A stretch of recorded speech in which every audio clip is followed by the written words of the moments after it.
It's always tough to be second because you don't want to say anything because of all this inspiration. One wants to just be silent. But sometimes it doesn't work out that way because those guys said you have to both talk. So what are you going to do? I had an interesting experience many years ago when we started Ananda's First Center in Sacramento. And so our budget for promotions was a non-budget. And I think you can relate.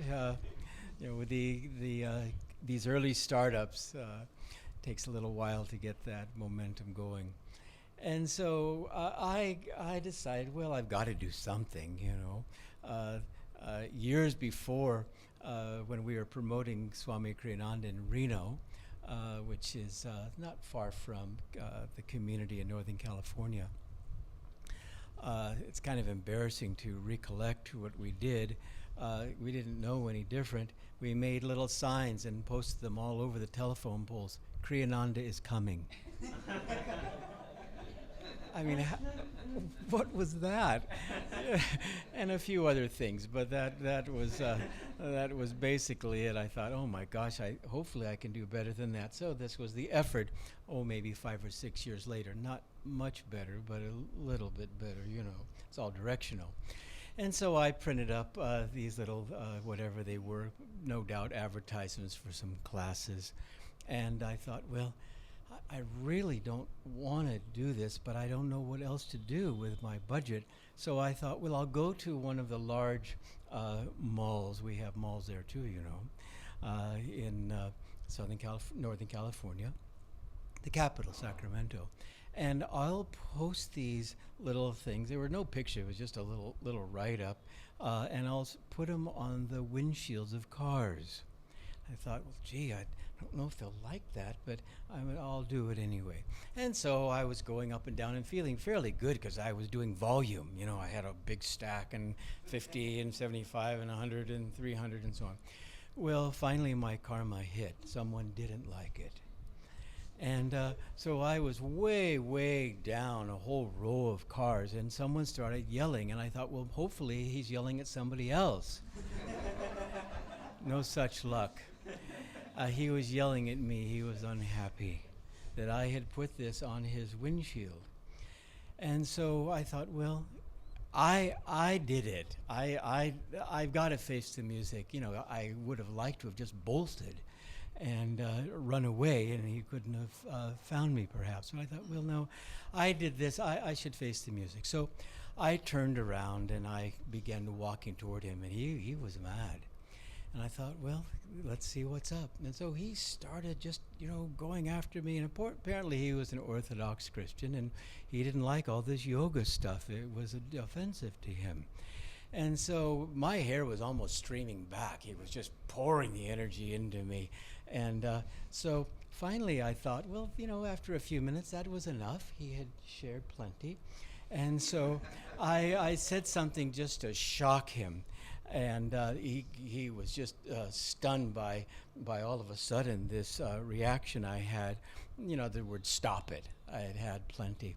And then after that, and then now his hair was streaming back, And it's not my way, but I thought enough is enough, And so I said, listen, I can see that you are totally committed to your path, because by this time, it was fairly obvious to me he was a Christian and very strong in his thoughts and so forth. And I said, I can see you're very strong in your belief, and I respect that. But I'm going to tell you something. You are not going to change me because I'm also equally strong in my belief. And so I have an idea. Since I'm not going to change you, and you're not going to change me, but we love God, why don't we work rather on changing other people? And he was just shocked by that, and he said, I can live with that, brother, and gave me a big hug. And we left as friends. And I'll never forget that. because this was something that I was doing my best to get out, the message. And he was doing his best to give me a message. But as it all worked out, there was that harmony. And really what all of us can do, because we have been privileged. I like the image of we were there at sea, and somehow a boat came by and fished us out of the water. And all of a sudden we had like Roma was sharing her very sweet story, all of a sudden there was meaning.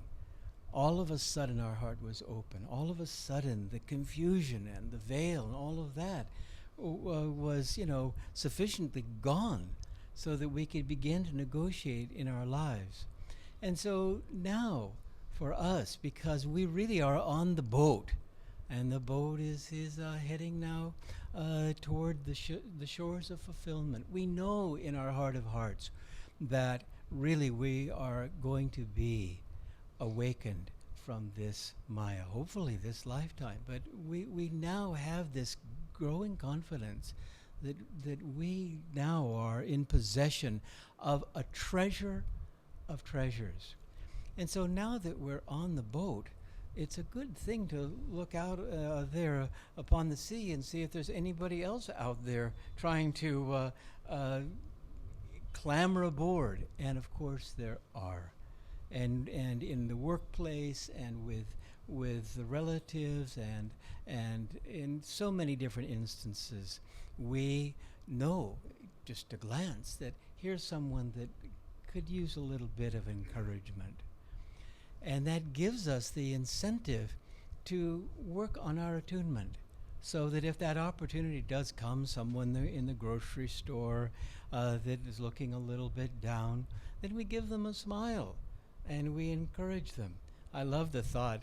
I probably, even when I was a little boy, someone said, if you smile, it can get all the way to China, and here I am in India now.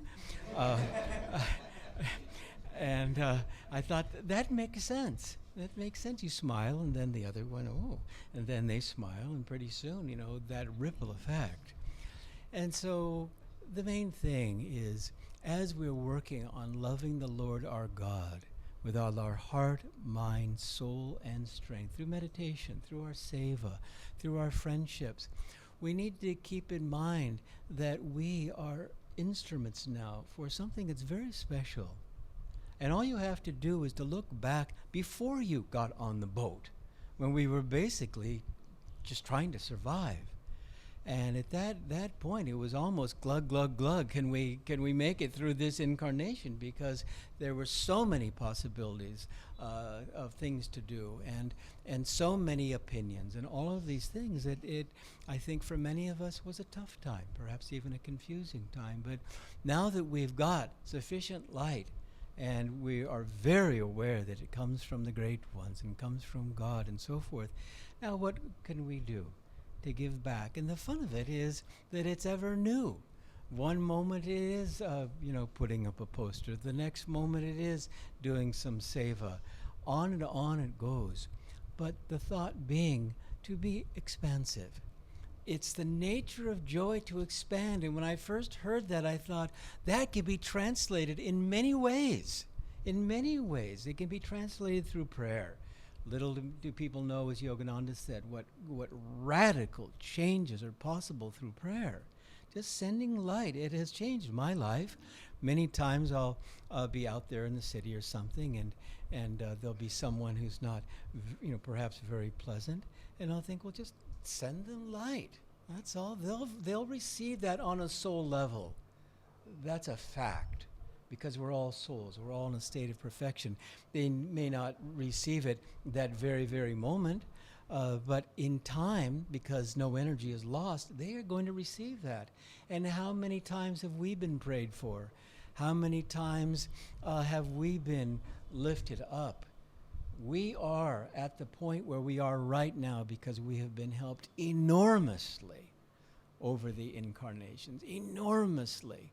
And when we think about it, and it's fun to just go back into your childhood and think, well, how was I able to move forward? One instance for me, and I don't have that memory because I was too little, is my parents told me, "Do you know how you learned to walk?" I says, "Well, I don't know. I can hardly remember yesterday." He said, "Your dog, Oscar, he's a big setter. And he was the one who taught you how to walk." I says, "Well, how?" He says, "Well, what you would do is you'd grab onto him." And the dog apparently was very, very patient. And so then, he would be there wondering what on earth was going on. I'd like to go rest or something. I've got this, 1-year-old or whatever I was, 6-month-old, grabbing onto me. And then he would, very patiently, apparently, walk around and negotiate the furniture and so on. And that's how I learned to walk. Oscar the dog, And it goes on and on and on. Our teachers, our friends. And so for us, the instrument is blessed by that which flows through it. And yes, we want that love. And yes, we want that joy.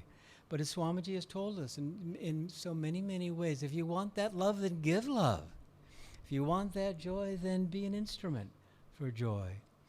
And it is a joy to be, I'm not going to pronounce the name, Chennai, go to Dharmaraj and others, and all of you. You guys know how to do it. Although I was teasing them when we were talking about that yesterday, about pronouncing that word. I said, well, I've learned a word from a fellow, Ohio. And of course, in U.S., that's a state. Well, in Japanese or something, it means like, hello or good morning or something. So I teased this guy who taught me Ohio. I said, well, what does Nebraska mean? So for us, what can we do in this moment, in this day, as the years unfold, to render grateful service as Sri Yukteswar recommended? We all do. What can we do to go the extra mile? What can we do to keep our hearts open, to keep our minds bright, to touch the lives of others? And we can see here, Roma and I, that you guys are just doing great. Congratulations. It's just wonderful to be down here in this beautiful, beautiful place, especially with beautiful people.